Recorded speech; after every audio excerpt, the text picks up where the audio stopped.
Hey, what's up, Silas here. So this is the next entry in my Reading Trump's Wall, or the Writing on Trump's Wall, or something. I should kind of know the name of this series. It's like part 16. So I just read the post-its that were in the Union Square subway station a few days after Donald Trump won his first term as president back in November of 2016.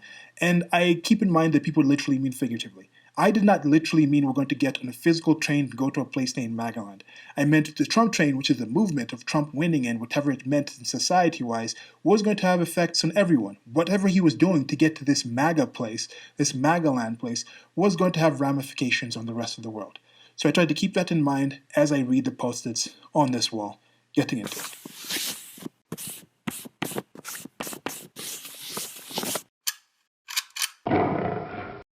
Okay, so I open these up sometimes with just some current affairs, and I haven't made a video in a while. They want to keep making one of these every 3 days or just keep these going. But I'm a bit down. Just looking around at people, looking around what's going on right now. This is in April 10th of 2020. You guys know what's been going on. This is going to be a historical thing that's going to go down in history as a big moment.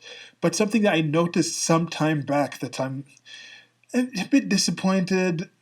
It's even if you expect something, it's still kind of disappointing when you see it happening because I'm seeing people already who they thought the things being done were going to have an effect and more should be done. So when those numbers end up not being as high as some people initially said, these people who thought the things being done were things that need to be done, especially more needed to be done, they'll say, oh, all the things we did are why the numbers are this low.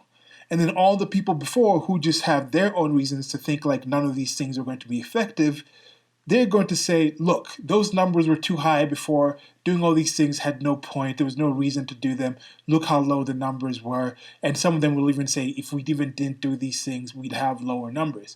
So people are kind of just stuck on one side or the other on these things. And I would prefer if people had some more evidence to this. I would suggest to you, if you actually have a stance that more needs to be done of what's going on or less needs to be done, try to make a list of why you think that and kind of make some projections of what you think would have happened if you had your way. If it was more of the things happening that you think are not being done, or if there was less of those things, if those things weren't needed, what do you think the result would be? So when we get to the point where we're months down the line, we actually get more information about this, you can look back and you can say, okay, my expectations, my thoughts, and what I was basing on, was it actually based on something valid, or was I just kind of making up these things out of fears or ideas or beliefs that I didn't necessarily have evidence for? And I'm going to now get into the reading because I think a lot of that is part of why I'm reading this wall.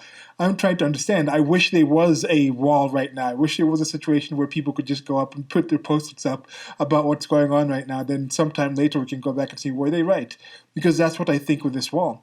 I read these things and I think the concerns these people had, the projections these people had by posting on the wall, were they right? Would they still think that now with the evidence and information that they have 3-4 years after they posted this? Would they still think the same thing? And of course, right now, Trump is on a regular with his nightly pressers talking about this situation, and he's ramping up to the election. And we're seeing that Bernie Sanders has suspended his campaign, but he's still keeping his votes. He still wants to have some influence. So it looks like it's going to be Donald Trump versus Joe Biden. Would these people who posted these things still post the same things, still have the same concerns, still have the same support for Trump after this time, after what he's done in this current pandemic situation? Okay, getting into the readings. The first one here is, I stand with you, love each other. Now with this one, I think there is something about this whole situation we're going through right now, is there are people politicizing what the world is going through. And I think there is a particular difference with what is happening now that is not localized. There have been previous issues in the world that I think were localized. Something like the 9/11 situation that was rather localized to the United States of America, and you could probably extend it to the Western world. You go back further, things like the civil rights movements. The civil rights movement in the United States of America was localized to certain places where blacks in general were the minority in those places. But were the civil rights movements similar to what was going on in Africa at that time. No, in Africa in that time, you're talking about the 60s and things like that, and the 60s and the 50s and 70s. I mean, around that time, in Africa, you were having independence movements. People were coming out of colonization. And that is another different situation versus what was happening in the United States of America. Then you go back further, you talk about, oh, the world wars. And the world wars, actually, if you think about it, this isn't something that I thought of myself. I think this might have been either Victor David Hansen or what's his name? The guy who has the hardcore, not the hardcore histories. I think the hardcore histories, Dan something. Dan, I'm forgetting his name. Let me look it up. The name is Dan Carlin, Hardcore History Podcast. You really should check that out if you haven't. It's really good stuff. But I think this actually was from Dr. Victor David Hansen, who was talking about his overview of the World War One and World War Two. If you actually think about it, it is more like one massive world war with like a halftime between it. And what was happening, it was in different spheres. There was a few countries engaged in one area over a couple of years, and then that kind of dies down, and then it sparks up going to another sphere. Like even with World War One, you can see there was a time when it was just in Europe, a few countries in Europe. It started spreading, then Russia got involved into it, and then it started spreading, and then Japan, the Asian sphere started, the Pacific sphere started getting involved, and they brought the United States of America into it by bombing Pearl Harbor, and there was all these previous, what's it called, embargoes and things like that on Japan that was adding pressure. So it was kind of a thing that was moving around with different people being the stars and different people being affected in different ways. And there were also large parts of the world that were only secondarily, tertiarily, what is it, quaternarily involved or something, like in third, fourth, fifth person involved into it, not direct involvement. With this one, it seems every single country in the world is being involved with it in some kind of way. There's ways to politicize this. There's different things within those countries where people had their disagreements and things like this. But this seems to be something that goes beyond some of these. And I think you have seen this kind of sentiment of I'll stand with you. This kind of thing of let's put aside these differences that we had and make a united front. But now when it comes to the love each other, I don't necessarily think you just love each other, because I do think there are situations where it takes more than actual love, no matter how figurative people actually believe the love thing versus what I actually define love as. But I've talked about that before in different situations. So I think this is a situation that has also reminded people, though, that I think it's positive in that sense. People say, I stand with you, love each other, care for each other. Let's not focus on the negatives and things like that. Now, I'm wondering, in this case, is this someone who you thought was a Trump supporter, or do you think there's somebody who disliked Trump? Was this someone politically neutral and was just saying, like, no matter what's happening, the country is divided at this point. Let's actually stand together. I'll stand up and I'll love you. I'll stand with you if you feel you're being oppressed, if you feel you're under attack. I think this is probably somebody who's talking to the people who felt that Trump was some kind of danger, and this person is saying, I'll stand with you. Does this person think that there still is a reason to stand with these people? Does he think Trump actually brought hate? Or she? I don't know who actually posted this. Do you think they still think these people need to be stood up for? Or do they have examples of times when they feel they stood up for these people against the hate that these people were going to be subject to? That would be a question I would want to have for this person. Okay, on to the next post-it. Go Trump. So this is another one that's kind of interesting and related to the times that we're going on to right now. I've talked to some people. I know people in different countries who have different interests in the politics. But if you've been following this channel, or if you haven't, I have a lot of interest in politics. I've been following American politics for a while, especially during this whole Trump time, following it rather closely. So I have a lot more experience with the interactions that Trump has had with the media and things like that. And now you have a specific situation where there's many people in the world watching these nightly pressers that he's giving that are getting the first actual live listening to Trump and seeing that dynamic between Trump and much of the media, that combative dynamic between them. People are getting to actually listen to what Trump says directly and then read from the media the day after that what they say he said. And I think there's some people who are realizing this is kind of clownish. And it seems there's a lot more support for Trump than people think. Because he has done a lot. He has done a lot positive. And with the Go Trump thing, this is another thing that he's personally said. He's like, I am a cheerleader for the country. I am a cheerleader for the United States of America.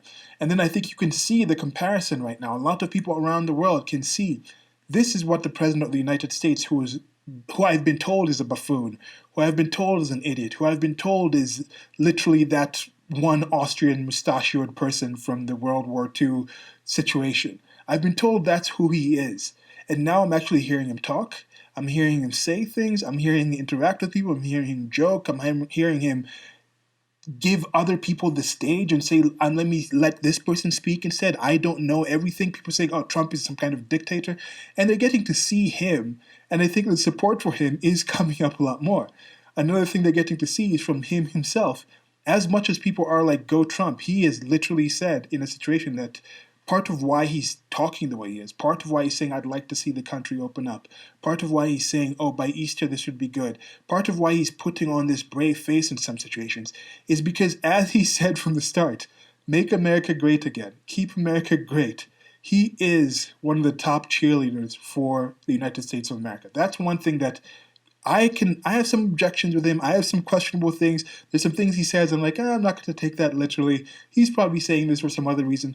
But one of the things I haven't doubted about him, that I've thought is consistent with Donald Trump, even before he was president, is that he truly loves the United States of America. He truly loves that he is president of this country, and he is truly interested in putting that country's interests above any other interests in the world. And I think that, as a president, is something you can hope and be glad for. So it kind of surprises me when there's so many people who are like, boo Trump. And I think a lot of people who have gotten into the situation and are thinking what he's doing right now is actually going to hurt him.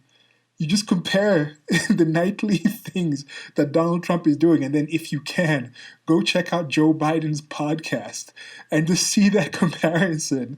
That what does it say about the system? That this entire political system, this greatest country in the world right now, can bring up someone like Joe Biden to be the number one contender for one of his main parties to run as president. And it's just like, wow. Current year is amazing. You got Trump on one hand and you got Joe Biden on the other hand. It's a sad situation with Biden, but the lulls are still going to be there. Anyway, go Trump. And I think Trump has done a good job with this. What do you guys think about this? Are you still on Go Trump? Do you think this person who was Go Trump back then thought over the last term that, oh, he's still Go Trump, he's still Go Trump, he's still supporting Trump, and then it comes to this situation right now with the pandemic and he sees what Trump has done and what the media is saying, do you think that person would actually listen to the media and be like, yeah, the media is right, boo Trump, I'm not going to think Go Trump anymore? No, I think quite the contrary. This has been a good thing for Trump. Now let's go to one more. Love all differences. Okay, again, with love, I think it's a figurative sense. I don't think it's as strong a love as when I use the word love. I normally try to keep it between those ultimate loves that you can feel for somebody else. In that sense, you actually meet somebody, you have a cognizant.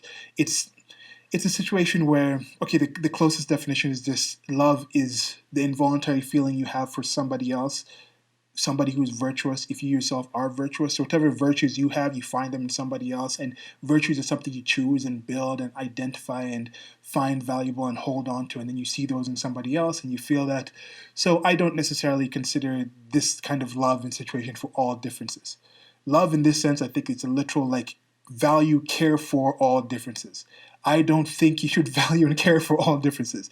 In the current situation, I think you can see what one country is doing to actually combat this situation versus what other countries are doing to combat this situation. And then let me know, do you love all the differences? Do you love all the different ways you can actually deal with this virus?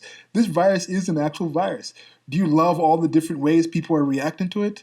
Do you love that some people die from this? And do you love that other people don't? What are those differences to love and care for? When they're talking about this diversity is our strength thing, diversity isn't always your strength. You need a certain diversity for certain goals, possibly.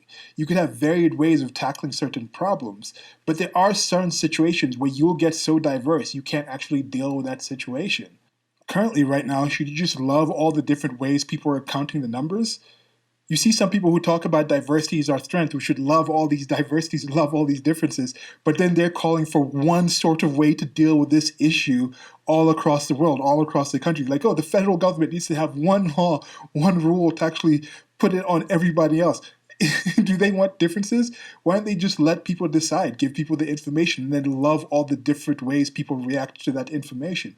But no, these people all of a sudden want to put one way to do things on everybody else based on whatever reasons that they have for themselves.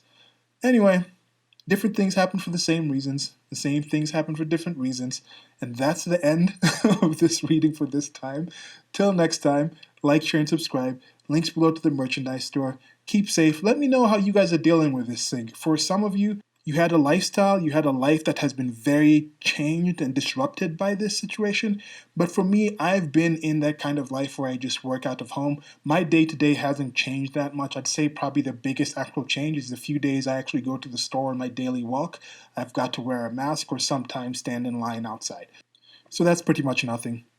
But let me know how you guys are doing. Thanks for listening. Goodbye.